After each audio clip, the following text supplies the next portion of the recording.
Meus irmãos, vamos abrir a nossa Bíblia agora na carta de Paulo aos Romanos, capítulo 8. Hoje nós vamos ver dois capítulos, da nossa confissão de fé, o capítulo 12 e 13. Nós vamos começar aí vendo o tema da adoção. Por isso eu convido os irmãos a abrirem as suas Bíblias, Romanos 8. Nós vamos ler dos versos 12 ao 17.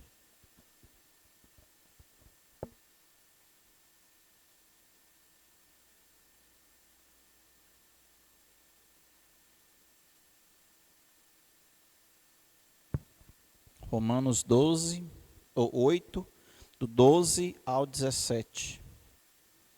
Diz assim: Assim, pois, irmãos, somos devedores, não à carne, como se constrangidos a viver segundo a carne. Porque se viverdes segundo a carne, caminhais para a morte. Mas, se pelo Espírito mortificardes os feitos do corpo, certamente vivereis. Pois todos os que são guiados pelo Espírito de Deus são filhos de Deus. Porque não recebestes o espírito de escravidão, para viverdes outra vez atemorizados, mas recebestes o espírito de adoção, baseados no qual clamamos Abba, Pai. O próprio Espírito testifica com o nosso espírito que somos filhos de Deus. Ora, se somos filhos, somos também herdeiros, herdeiros de Deus e co-herdeiros com Cristo. Se com Ele sofremos, também com Ele seremos glorificados. Meus irmãos, hoje nós vamos ver o tema da adoção, primeiramente também da santificação. Mas passando rapidamente para nós vermos essa questão da adoção, se os irmãos observarem na confissão de fé, os irmãos vão ver que é um capítulo que tem apenas um parágrafo, É o capítulo mais curto da nossa confissão de fé, essa temática da adoção. E por que não há um desenvolvimento tão longo sobre essa temática na confissão de fé? O comentarista, da confissão de fé nesse livro aqui, o Dix Horn, ele hoje é uma das maiores autoridades que nós temos no estudo de confissões, Ele escreve esse comentário, não apenas numa perspectiva teológica, mas também numa perspectiva histórica. Quando a Assembleia de Westminster se reúne para elaborar essa confissão, não havia controvérsias teológicas significativas sobre o que significa adoção, e nem tampouco havia desenvolvimento teológico prévio dessa doutrina. Então, quando você olha para os escritos dos primeiros reformadores, você não vai encontrar praticamente ninguém desenvolvendo essa temática. Não era um ponto de crise teológica, não havia nenhum tipo de discussão teológica. Então, por conta disso, se a gente parar para pensar nessa perspectiva, o que a Assembleia de Westminster faz é muito revolucionário para a sua época. Eles pegaram um tema que até esse momento não era desenvolvido por nenhum grupo e começa a desenvolver. Por conta disso, eles não tinham nenhum tipo de herança histórica para desenvolver um assunto, e nenhum tipo de controvérsias para guiar a discussão. Mas eles pontuam essa questão da adoção. Hoje, pensando no desenvolvimento teológico que nós temos hoje, muito do que nós classificamos como adoção, eles tratam no capítulo 18, que a gente vai chegar lá na frente. Então, por conta disso, a gente vai ter uma rápida passagem por essa temática. A confissão de fé ela trata isso de maneira muito resumida, mas ela traz alguns textos, algumas verdades que são importantes para nós. Então, se vocês observarem aí, aqueles irmãos que estão com a confissão de fé, os irmãos vão perceber que, basicamente, qual que é o objetivo desse capítulo?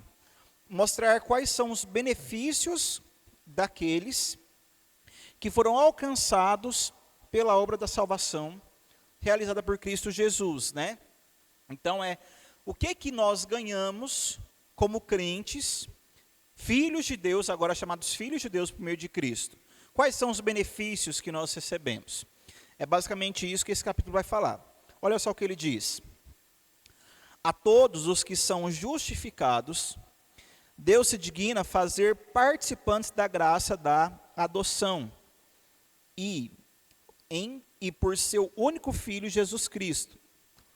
Por essa graça, eles são recebidos no número e gozam a liberdade e privilégios dos filhos de Deus.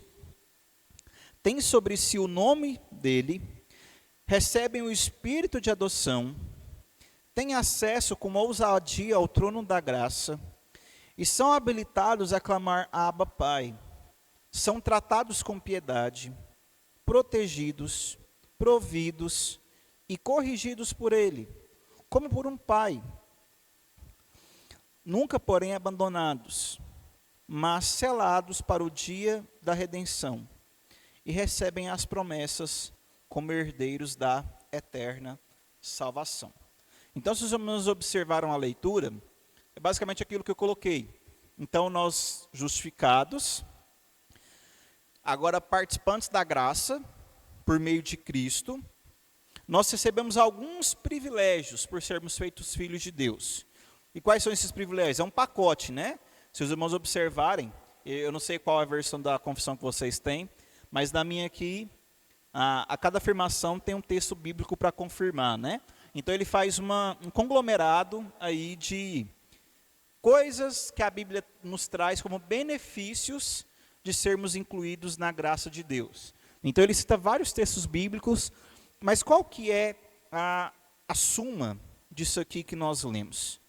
É uma afirmação, né, mais uma vez, que Cristo é o Filho unigênito de Deus, e por conta disso, nós somos então também feitos filhos, não por geração. Se os irmãos se lembrarem, a confissão de fé, lá no capítulo 2, né, no parágrafo 3º, lá no comecinho da confissão de fé, quando vai falar sobre o ser de Deus, ao tratar sobre a pessoa do Cristo, ele vai deixar claro que o único que é gerado do Pai, né, é o Filho e o Espírito, né? Filho e o Espírito pelo Pai e pelo Filho. Então, nós não somos filhos por geração.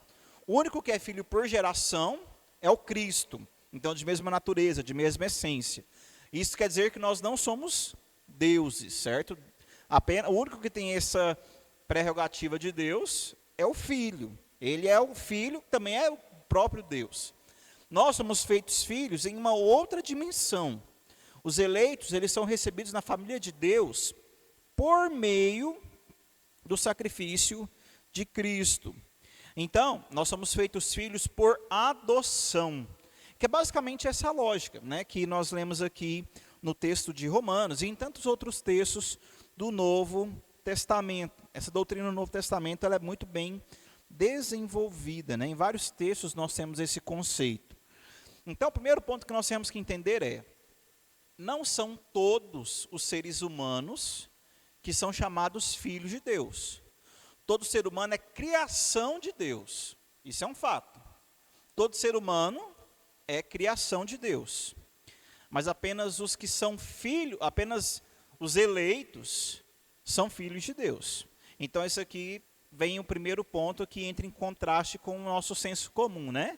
Assim, eu também sou filho de Deus, né? Depende, se você for crente, você pode até falar isso, né? Do contrário, é uma afirmação tanto quanto falaciosa, né? Por quê? Porque, biblicamente, os únicos que são chamados filhos de Deus são aqueles que reconhecem a Cristo e a sua graça salvadora. Os demais são criação de Deus, todo ser humano é uma criação de Deus, mas apenas aqueles que estão em Cristo são feitos filhos por adoção. Então, esse é o primeiro elemento que salta aos nossos olhos. Então, como filhos, nós somos adotados, libertos em Cristo. Então, nós somos libertos do nosso pecado, da nossa realidade anterior. E por meio do Espírito Santo, que agora habita no nosso coração, nós somos confirmados como filhos de Deus. E essa habitação do Espírito Santo dentro de nós é o que vai nos trazer todos esses benefícios que estão elencados aí na confissão de fé. Recebem o Espírito, têm acesso ao trono de graça, são habilitados a chamar pelo Pai, tratados com piedade, protegidos, nunca abandonados, disciplinados, recebem promessas, herdeiros da salvação eterna. Então, tudo isso é o que a doutrina do Novo Testamento vai nos trazer como a ideia. Nós somos, então, espiritualmente nascidos de novos em Cristo Jesus. Por conta disso, nós somos filhos de Deus. Por isso, beneficiários da graça de Deus. E tudo isso aqui que eles pontuam é a herança que nós recebemos dessa nova criação que nós nos tornamos em Cristo Jesus. Então, isso aqui é a nossa herança. Benefícios tanto para agora, como para a eternidade. É basicamente isso. Então, dessa maneira, né, nós vamos entendendo como que a teologia reformada entendeu essa questão. Deus, em Cristo, Ele não apenas nos adota, mas Ele mata o nosso velho homem, nos faz novas criaturas em Cristo Jesus, já que os benefícios não são apenas para agora, mas eles são para agora e também para a posteridade. Então nós já somos transformados aqui e agora. E é interessante, né, um detalhe que nos chama a atenção, é que, se os irmãos observarem os benefícios que nós recebemos por ser filhos de Deus, Ele traz muitas coisas boas, né?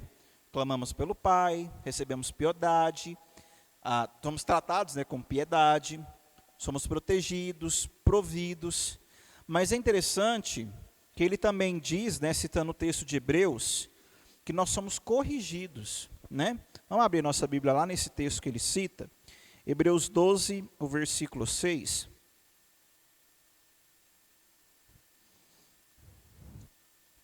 Hebreus 12, o verso 6.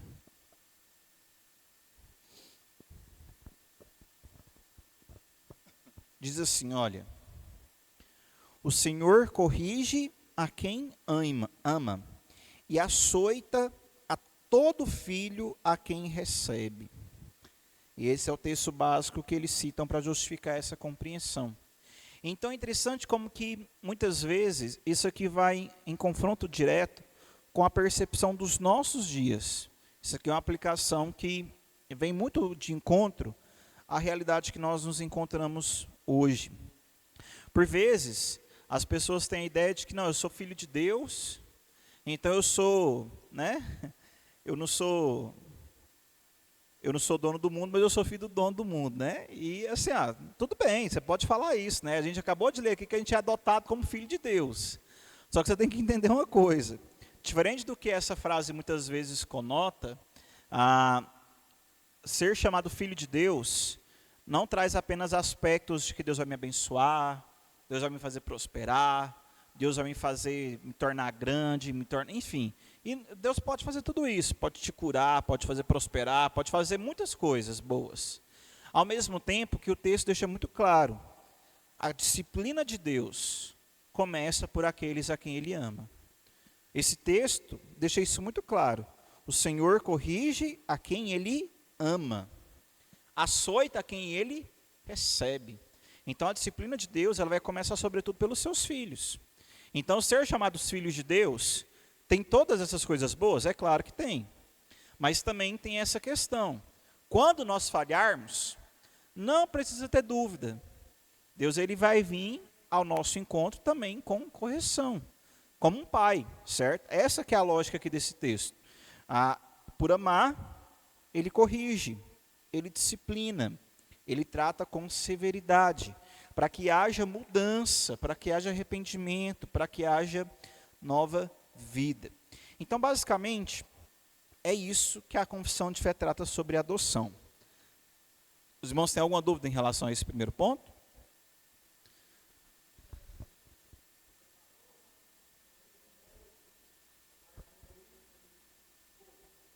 Gorrinho.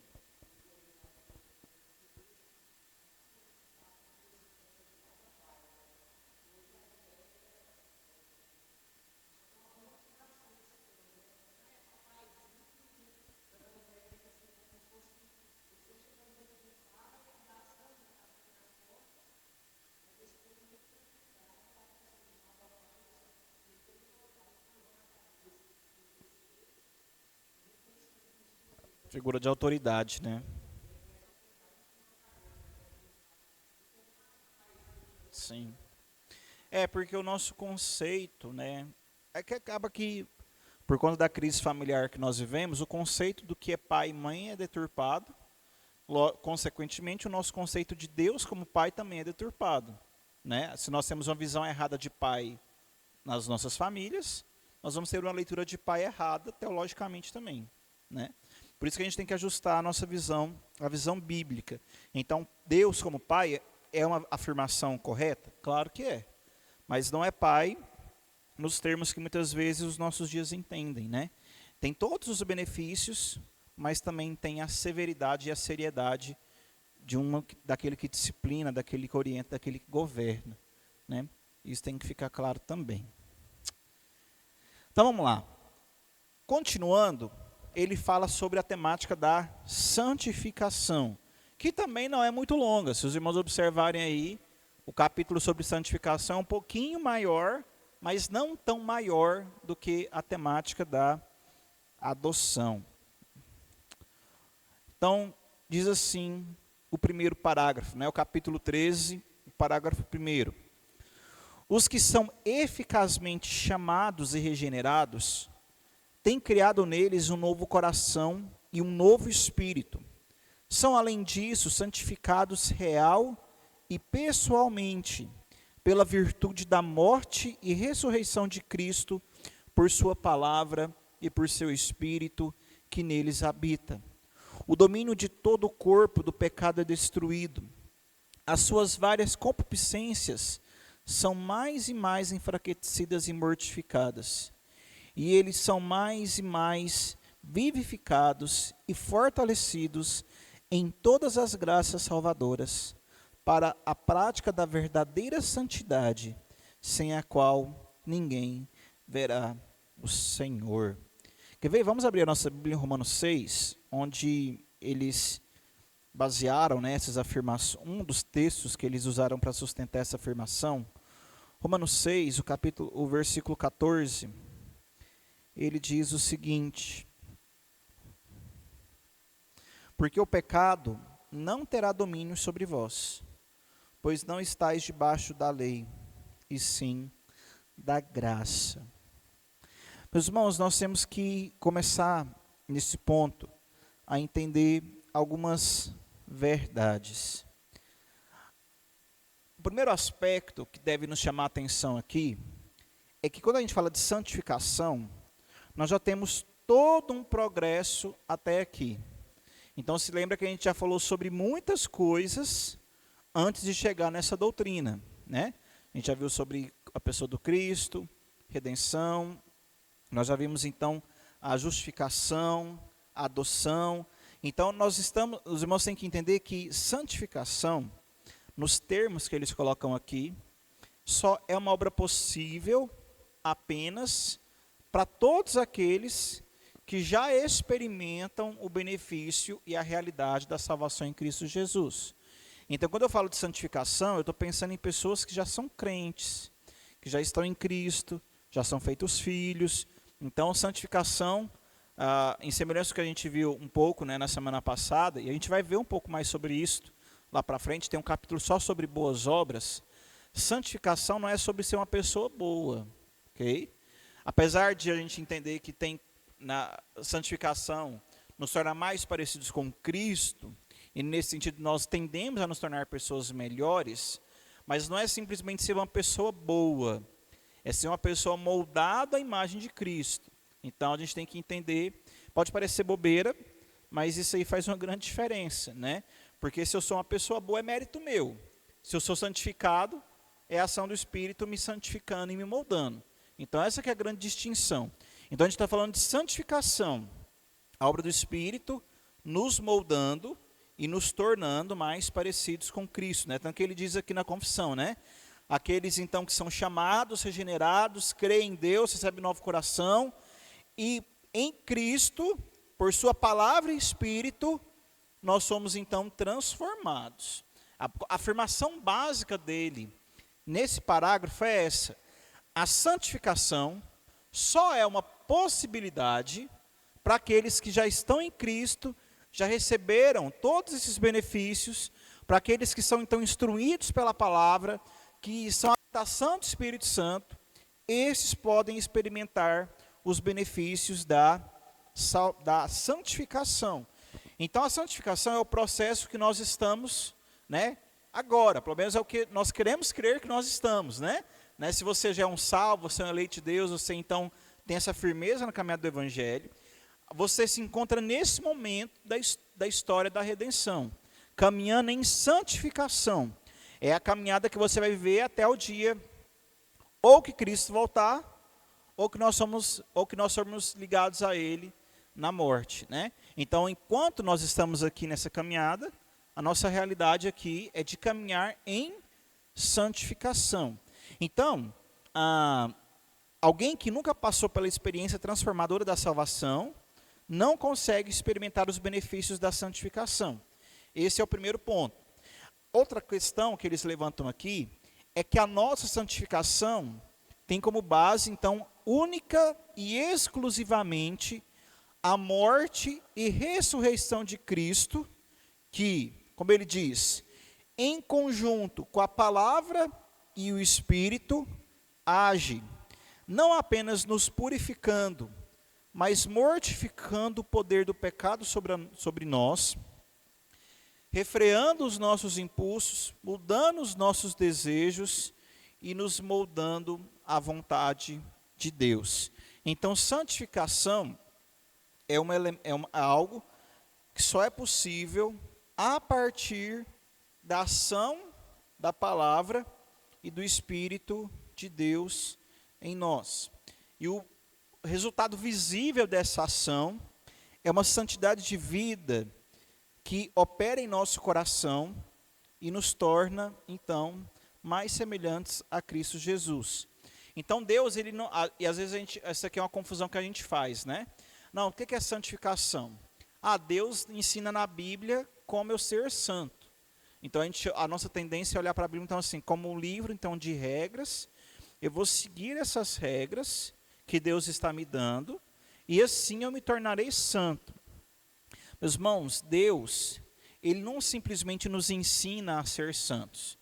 A palavra tem muitas instruções úteis nesse sentido, de mortificar nossa carne, de meditar na palavra, buscar comunhão com Deus. Mas Deus é quem produz em nosso coração a santidade, como resultado da santificação que Ele mesmo realiza em nós. Então, o que nós temos que entender? A santificação ela é uma obra exclusivamente feita por Deus, onde nós somos os beneficiários dessa obra. Quer ver? Abre a sua Bíblia comigo, lá em Efésios, capítulo 3.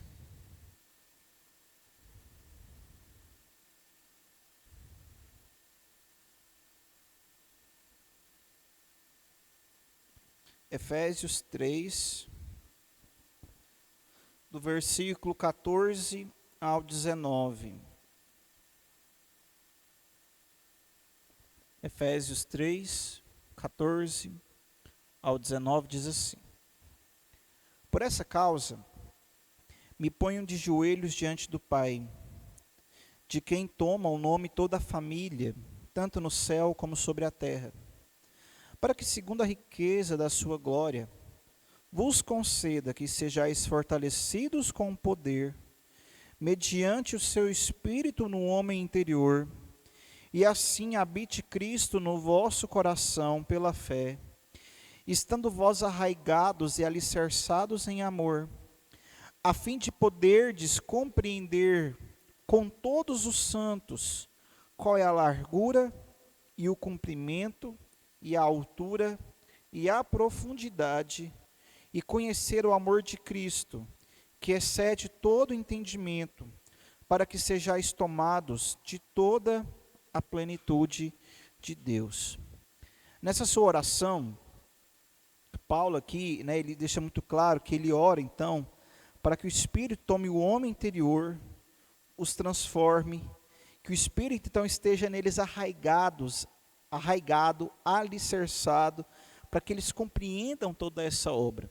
Então percebam que aqui toda essa argumentação de Paulo é para mostrar então como que é o próprio Deus que molda, que quebra, que instrui, que transforma.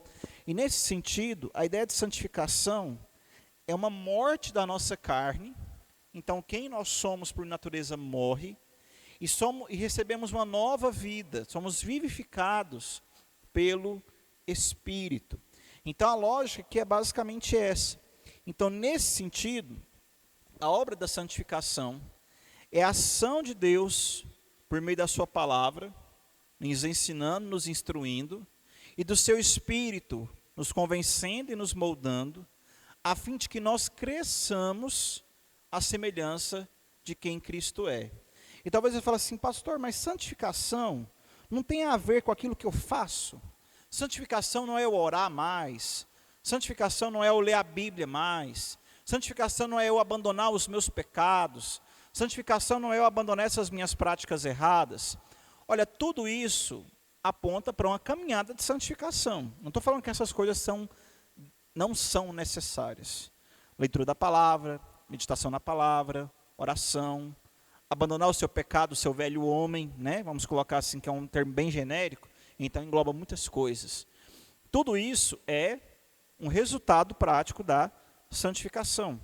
Mas o que nós temos que entender é que se não for o Espírito Santo de Deus agindo, nos convencendo pela palavra, agora que nós estamos firmados em Cristo Jesus, nós somos incapazes de crescer em santificação. E é por isso que a compreensão é que a obra da santificação, ela é uma obra então de Deus, capacitando, habilitando e dando todos os recursos para o homem, a fim de que ele consiga crescer em santidade. E é por isso então que é uma obra de Deus. O ser humano ele vai desenvolver aquilo que ele graciosamente recebeu. Então não é uma obra que é minha, é uma obra de Deus. Eu recebo tudo que é necessário dele, e assim eu desenvolvo a minha santificação. Às vezes a gente lê, né, desenvolver a vossa salvação. Salvação ali não é no sentido então que eu vou me salvar, é no sentido que a gente conhece hoje como santificação. Então desenvolver a nossa salvação, ou crescer em santificação, os termos aí, o que você preferir, não faz muita diferença. Mas é por isso que a gente entende que a santificação ela também é uma obra de Deus. E não muitas vezes uma obra que é mérito meu. Porque se não for o Espírito Santo de Deus me dando todos os recursos, se não for a iluminação do Espírito de Deus me fazendo compreender a palavra, se não for a redenção que eu alcanço em Cristo Jesus, eu sou incapaz de caminhar em santificação. Por isso que a obra de santificação é todo um mérito de Cristo. É toda uma obra do Espírito, na qual nós caminhamos, né? A ideia então é que ele abre o caminho, ele prepara tudo para que nós simplesmente caminhemos nessa estrada. Mas todo o mérito é de Deus. Toda a glória é de Deus, todo louvor é de Deus, a obra é de Deus nesse sentido. Tá bom? Ficou alguma dúvida nesse primeiro parágrafo aí? Tranquilo? Então tá bom. O segundo aí. Essa santificação é no homem todo, porém imperfeita nesta vida. Ainda subsiste em todas as partes dele restos de corrupção. E daí nasce uma guerra contínua e irreconciliável. A carne lutando contra o espírito e o espírito contra a carne. Quer ver? Abra sua Bíblia lá em 1 João. Primeira epístola de João, capítulo 1.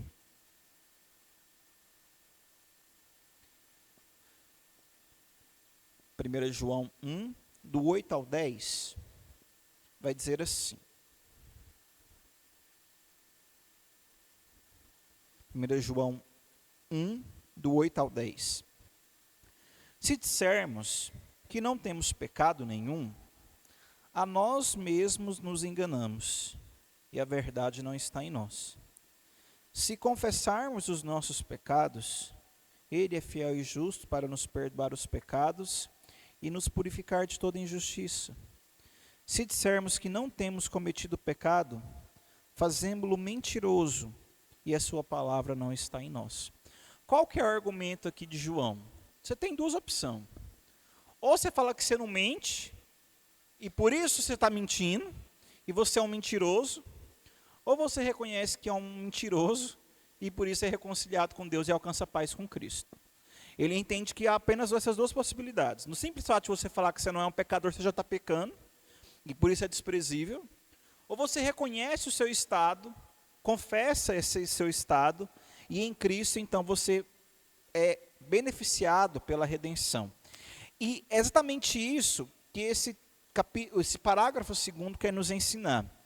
Embora a santificação, ela é um presente de Deus, ela é toda uma obra de Deus no eleito, que nos habilita a caminhar em santidade, nós vamos entender que a santificação aqui nessa vida, ela é uma obra que não vai ser completada, ela é uma obra iniciada, mas ela é uma obra que não vai ser completada aqui nessa vida. Por quê? Porque, como a confissão de fé diz, ainda existem restos de corrupção, existem resquícios do nosso velho homem. É aquela mesma imagem, agora eu não anotei o texto aqui, eu lembrei agora, mas é igual quando Paulo diz que nós contemplamos a nossa imagem como que num espelho. E a gente tem que se lembrar que os espelhos da época não tem nada a ver com os espelhos que nós temos hoje. Geralmente os espelhos, antigamente eles eram feitos de chapas, né, de metal, de algum metal brilhoso. Ele era polido, bem polido, então você conseguia ver o seu reflexo. Mas ele não era um reflexo perfeito. Ele era um reflexo com manchas, com ondulações. Você sabia que era você, mas não era você ao mesmo tempo, porque tinha muita mancha, tinha muita distorção da imagem. E a ideia aqui é basicamente essa. Nós, em Cristo, nós somos, em Cristo, na obra de santificação do Espírito, naquilo que o Espírito Santo de Deus está fazendo na sua igreja, por meio da palavra, por meio da aplicação dessa verdade, é uma verdade, é uma realidade, só que nós ainda convivemos com o nosso velho homem. A nossa carne ainda milita contra o nosso espírito, e o nosso espírito ainda milita contra a nossa carne. Então mesmo, meus irmãos, que nós sejamos salvos, justificados, habilitados a caminhar em santidade diante de Cristo, enquanto nós estivermos nesse mundo, nós estamos sujeitos à imperfeição. É o nosso estado como pecador, certo? Nossa condição perante Cristo é perante Deus, é de fato então de justificados, mas o nosso estado, ele ainda é de pecador. Então, enquanto nós estivermos aqui nessa criação corrompida, em corpos corrompidos, em uma terra então marcada pelo pecado, nós vamos experimentar os malefícios do pecado. É uma questão lógica, ok? Então, existe promessa de nós sermos então completamente libertos do nosso pecado? Completamente libertos do nosso velho homem? Claro que tem. Em novos céus e nova terra, teremos novos corpos, nova vida, tudo feito novo, e então nesse dia, o pecado não será mais uma realidade. Seremos então completamente libertos desse nosso velho homem. Mas até lá, nós convivemos com o nosso velho homem. A nossa carne ela vai continuar militando contra o nosso espírito, e o nosso espírito contra a nossa carne. Vamos ter que lidar com as consequências das nossas escolhas equivocadas. Vamos ter que lidar com as consequências do nosso pecado. E é por isso que é tão equivocado e tão realmente tão demoníaco o ensino que por vezes nós vemos em muitas igrejas de, não, você é perfeito, você alcançou a perfeição, você então agora não tem nenhum tipo mais de defeito, você é salvo por Cristo, não existe mais nada desses problemas, você foi feito então pleno. Meus irmãos, basta você olhar para o lado, basta você olhar para dentro do seu próprio coração, você vai ver, não existe essa perfeição que muitas vezes nós temos visto nos grupos evangélicos. Esse discurso que você é como Deus, você é semelhante a Deus, você então alcançou essa perfeição, você é alguém então que não peca, você é alguém que não falha. Meus irmãos, isso é admitir que nós, que nós então alcançamos o nível de ser como o próprio Deus. Isso é loucura. Isso não, porque nós temos que entender uma coisa. Uma coisa é dizer que a gente colocou sobre Cristo os nossos pecados. Isso é verdade. Na crucificação, Cristo tomou sobre si os nossos pecados e enfermidades. O profeta Isaías deixa isso muito claro lá no capítulo 53. Então, toda a nossa culpa, toda a nossa condenação, todas as nossas mazelas foram levadas sobre Cristo na crucificação.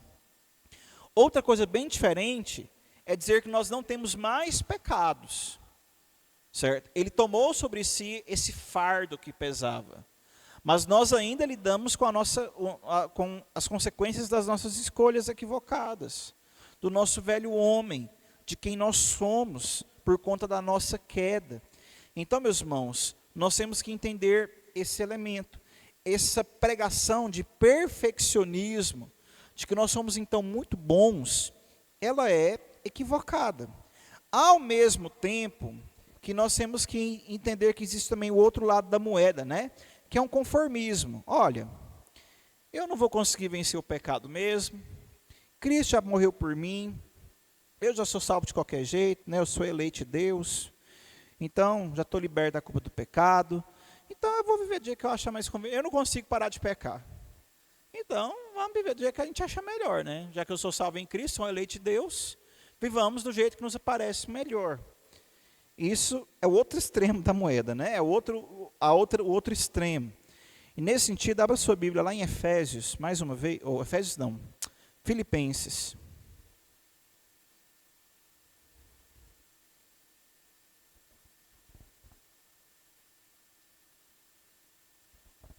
Filipenses 3:12. Ele diz, olha só, não que eu o tenha já recebido, ou já tenha obtido a perfeição. Ou seja, ele vai reconhecer, olha, eu não sou perfeito, eu não alcancei esse nível, eu sou um pecador, sou miserável, mas prossigo para conquistar aquilo, o que também foi conquistado por Cristo. Eu não sou perfeito, e não estou querendo falar aqui que eu sou perfeito, ou mais santo, ou mais excelente, mas eu fui conquistado por Cristo com um propósito. Qual que é esse propósito? Você continua lendo aqui que você vai perceber. Mas ele vai falar sobre a vocação que ele tem em Cristo. Então, eu fui alcançado para a salvação, para novos céus e nova terra. Então, eu prossigo nesse propósito. Sou perfeito? Não. Mas eu não sou também um irresponsável que vive do jeito que achar que é melhor. Eu sei que eu tenho um propósito, eu sei para onde eu vou, eu sei qual que é o meu objetivo aqui nessa caminhada. Eu sei de quem eu sou filho, eu sei que eu sou filho de Deus. Então eu caminho conforme essa realidade que eu alcanço em Cristo Jesus. Então, essa que é a ideia.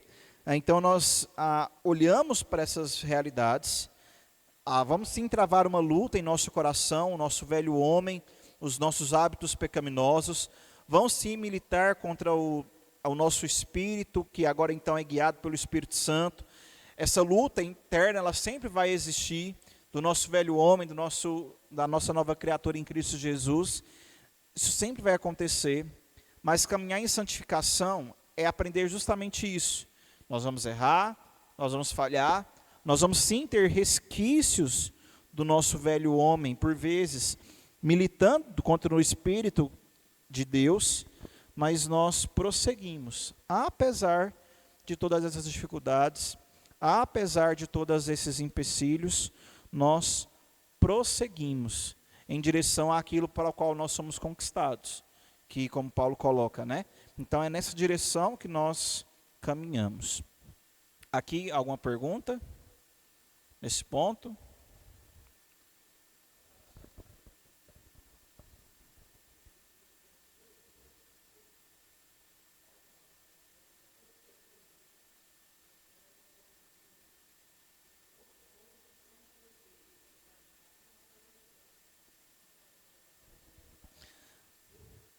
A ideia aqui, olha, não que eu tenha recebido ou já tenha obtido a perfeição, Mas a ideia do que ele coloca? Mas agora que somos perfeitos, temos esse sentimento. Ele não alcançou, mas é para lá que ele caminha. Entendeu? A ideia é justamente essa, que ele coloca aqui. Ele prossegue, ele diz no versículo 14, prossigo para o alvo, para o prêmio da soberana vocação de Deus em Cristo Jesus. Então esse jogo de palavra que ele faz é justamente para mostrar, olha, a minha condição aqui não é de perfeição, mas para onde eu prossigo? Para aquilo que eu serei em Cristo, né? Não é uma perfeição que a gente vai alcançar aqui na terra, mas é uma realidade garantida em Cristo Jesus, certo? O último parágrafo, para nós encerrarmos aí por hoje, diz, né? Nesta guerra, embora prevaleçam por algum tempo as corrupções que restam, contudo, pelo contínuo socorro da eficácia do santificador Espírito de Cristo, a parte regenerada vence, e assim os santos crescem em graça, aperfeiçoando a sua santidade no temor de Deus. Meus irmãos, isso aqui é uma realidade que vai ficar muito clara para a gente lá em Gálatas, quer ver? Abre a sua Bíblia comigo lá em Gálatas, capítulo 5. Na carta às igrejas da Galácia, Paulo ele traz aqui, né, o finalzinho do capítulo 5, ele traz o que são as obras da carne, e o que é o fruto do Espírito. Mas antes dele entrar nas obras da carne e no fruto do Espírito, ele vai nos mostrar a realidade espiritual na qual nós vivemos. Ele diz no versículo 17, né, Gálatas 5, versículo 17. Porque a carne milita contra o Espírito, e o Espírito contra a carne, porque são opostos entre si, para que não façais o que porventura seja do vosso querer. O que esse texto está dizendo?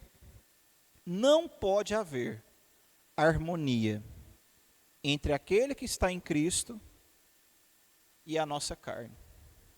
Não pode, a ideia é que ela milita. Qual que é a ideia? Ela está em constante conflito. Então, qual que é a lógica daqueles que estão em Cristo Jesus? Constantemente nós vamos estar em sim conflitos. Ele está dizendo, a nossa carne milita contra o Espírito e o Espírito contra a carne. Se você vive em paz com o seu pecado, tem alguma coisa muito errada. Se não tem havido militância em relação a esses aspectos que são colocados aqui, se você falar, pastor, eu vivo em paz, não tenho crise com nada. Ô meu irmão, de duas uma. Ou você é Deus, e eu acho pouco provável você ser Deus, ou você não entendeu ainda quão grande é o desafio da vida cristã aqui nesse mundo. A ideia aqui é que nós constantemente militamos. Sempre vai ter o que mudar. Sempre vai ter o que aperfeiçoar. Sempre vai ter o que corrigir. Sempre vai ter aquele ajuste. Pode ser um ajuste mínimo, mas não interessa. É uma guerra que tem que ser travada. Então, por isso que ele deixa muito claro, essa ideia de militar, literalmente, é lutar, batalhar com o nosso velho homem, todos os dias. Aí ele coloca aqui o que são as obras da carne e o que é o fruto do Espírito. A gente não vai entrar nesses detalhes hoje.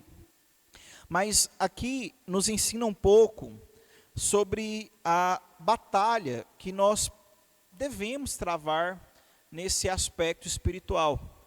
Muitas vezes, né, e por conta do movimento pentecostal que nós temos muito forte no Brasil, às vezes esse termo batalha espiritual ele foi banalizado, né? E aí a gente associa batalha espiritual com campanha, com não sei o quê, enfim, a gente associa esse termo com práticas que não são ordenanças bíblicas, não são práticas, às vezes é muito mais performance humana do que de fato um elemento bíblico. Mas como Paulo deixa claro aqui, se nós podemos falar de batalha espiritual, essa batalha ela é travada nesses termos que são colocados aqui. Claro que existe uma batalha no plano espiritual, da qual nós fazemos parte. É o nosso velho homem, é a nossa carne, batalhando contra o Espírito, no qual nós agora somos feitos novas criaturas. A Bíblia ela é muito categórica em dizer que Satanás, o nosso tentador, está ao nosso derredor o tempo todo. Somos tentados por Satanás, somos tentados pela nossa própria carne, somos tentados pelo nosso velho eu. Isso é uma realidade. E é por isso que ele diz, militamos. Então, meus irmãos, nós não podemos viver em harmonia contra o pecado. E a verdadeira batalha espiritual é travada em prol de quem tem o domínio da nossa mente, de quem tem o domínio das nossas práticas, de quem tem, de fato, dirigido a nossa vida. E, meus irmãos, crescimento espiritual tem tudo a ver com submissão completa à vontade de Deus, revelada na sua palavra. Então, se existe essa batalha sendo travada, e o texto aqui é muito categórico, né? Embora prevaleça por algum tempo as corrupções que restam, ou seja, pode sim acontecer de alguém que é de fato um eleito de Deus, por alguma circunstância, por algum momento, se afundar em pecados, se afundar em corrupção, né? Ele cita até o texto de Romanos, né? Quer ver? Vamos abrir lá, Romanos 7.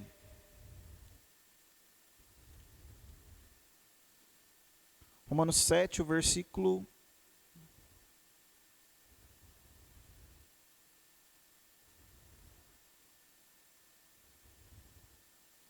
Olha só, Romanos 7, do versículos 22 e 23. Vamos até o 24 também, né? Romanos 7, 22. Porque no tocante ao homem interior, eu tenho prazer na lei de Deus. Ou seja, me alegro na lei do Senhor, meu prazer está na palavra do Senhor, minha alegria é meditar na palavra do Senhor. Mas olha o 23. Mas vejo nos meus membros outra lei, que guerreando contra a lei da minha mente, me faz prisioneiro da lei do pecado que está nos meus membros. Desventurado homem que sou, quem me livrará do corpo dessa morte? Então, aí ele termina, né? Graças a Deus por Cristo Jesus, o nosso Senhor. Então ele vai reconhecer de quem o livrará. É o Cristo. Ele deixa isso muito claro. Mas percebam que o discurso de Paulo, ele é muito claro. Olha só, eu peco não porque eu não conheço a lei. Na minha mente, é muito claro. Na minha mente, os princípios são óbvios, são límpidos. A minha mente tem prazer nessa lei, conheço essa verdade. Mas na minha prática, o que eu vejo nos meus membros, o que eu vejo no meu dia a dia, é uma lei que não tem nada a ver com essa lei que está gravada na minha mente. Mas é uma lei que me leva a entrar em conflito com aquilo que eu afirmo. Então, meus irmãos, percebam que essa afirmação de Paulo aqui, ela é muito clara. Nós continuamente militamos com esse nosso velho homem. Mas a grande verdade, e o grande descanso que nós temos, que é como ele conclui esse capítulo 7 aqui de Romanos, é exatamente isso. Mas se nós estamos em Cristo, a nova realidade, a realidade da santificação que nós alcançamos no Espírito, ela sempre prevalece. Ou seja, por mais que nós travemos batalhas nesse sentido, a grande verdade é que no final, nós seremos então alicerçados em Cristo, teremos paz com Deus nesse sentido. E é assim que quero terminar com os irmãos. Vamos ler mais um texto, e com esse texto eu vou encerrar. 2 Coríntios 7.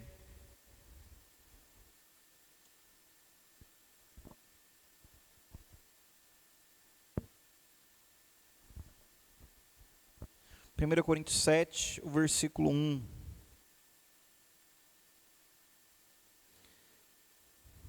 Segunda Coríntios 7. Eu falei primeira? Perdão. 2 Coríntios 7. O versículo 1. Diz assim: Tendo, pois, ó amados, tais promessas, purifiquemo-nos de toda impureza, tanto da carne como do espírito, aperfeiçoando a nossa santidade no temor de Deus. Como é que então a gente caminha e luta com esse pecado que está sempre à porta?